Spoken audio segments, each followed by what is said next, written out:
సోదర నాయకులు ఈరోజు కాంగ్రెస్ పార్టీ మెదక్ పార్లమెంట్ అభ్యర్థిగా నీలం మధుని నిలబెట్టిన తర్వాత మన నీలం Madhu Congress party MP candidate Medak parliament ఈ మెదక్ పార్లమెంటు గతంలో బాగారెడ్డి గారు దాని తర్వాత ఇందిరా గాంధీ గారు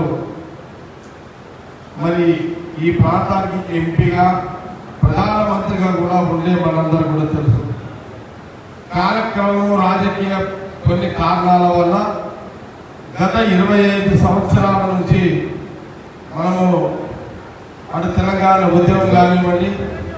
కొన్ని ప్రాంతీయ పార్టీలు రావడం కానివ్వండి, ఇలాంటి సందర్భాల్లో మనకు ఎంపీ కాంగ్రెస్ పార్టీ అభ్యర్థి